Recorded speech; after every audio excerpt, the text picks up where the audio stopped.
Chris Topher. You're watching LIVEish, and I'm about to sit down with Bad Cat Pro Media Studios co-founder and producer, Mr. Lance Schilka. Hey, Chris. Lance, good to see you. Good to see you, buddy. So, how long have you been set up here? What brings you up? What got you up here? It seems like forever, but it's only been a few months. Well, Newton and I, you talked to Newton earlier there. I did. We kind of got together, we're going to do a recording project and realized that the room in my house just wasn't going to cut it. So we said, well, let's get a place to record. So we did, and it just happened to be this place, and this place is obviously bigger than we needed for just recording. So a lot of stuff just kind of happened, and the right place came along, the right people came along at the right time and made everything happen for us. So we said, we have to do this. We know so many people, and I guess we just want to live our dream, right? Well, you got the means to do that now, and it all just fell together. It really kind of did, yeah. I played in a band, as you know, years and years ago. Actually, quite a few different bands with some really well-known players. Jeff Lakey, Steve Terapaki, Joey Harms, Tom Cummings.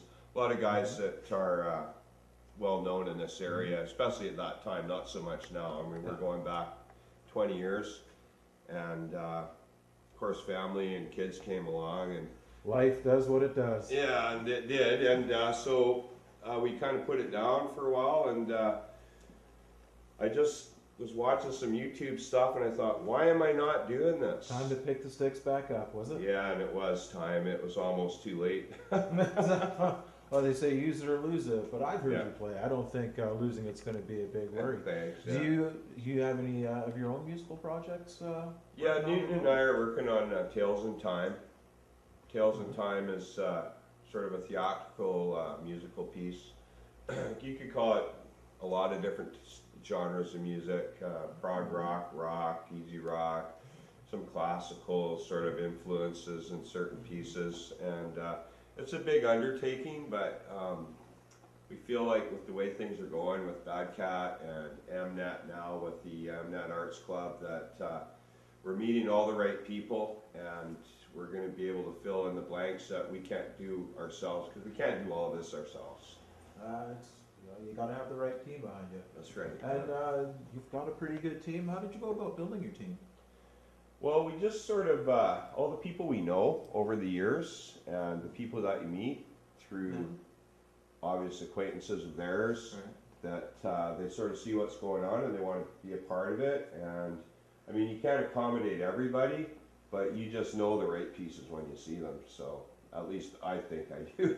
So, yeah. So you just kind of knew all along who you wanted, or? Well, not really. I think I've always known what I wanted, but I didn't necessarily find it at the time. And that's the way life is. Sometimes a path will take you in a different direction, and maybe there's something you need to learn down that road before you can come back onto the mainstream. And I think that happened with me. I think that's happened with a lot of people, and that's somehow we've all kind of merged at this point and gelled. And yeah, the time has come, win, lose, or draw. But everyone shares the same vision, so once you get everyone on the same page, it's definitely a plus. Yeah, it is for sure. So what can we expect from Bad Cat and from MNET Arts Club in the near future? Wow, that's a good question, because I mean, we obviously aren't always sure what's going to happen around the next corner, but lots of good entertainment, a real good arts culture, and we're going to really be promoting that. And Bad Cat is basically involved in a lot of different things: publishing, management, production, so on and so forth. And what we want to do is give emerging talent a place in which to develop the craft and to have a medium in which to present it to an audience, and hopefully find a larger audience for them. That would be ideal. Help the kids get a leg up. Yeah, not always kids either. Well, that's true. I kind of include myself in that, right?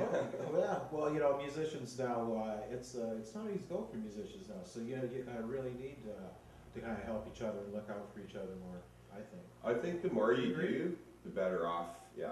I mean, it's a co-op, if you will, right? I hate to use that word, so generic, but I think there's a lot of benefits in the cooperative, you know, relationships between all the industry people and wannabe industry people, because we all started somewhere. Yes, we did. Yeah, indeed. Well, thank you very much, Lance Schilka. This is Thanks, Chris Chris. Topher.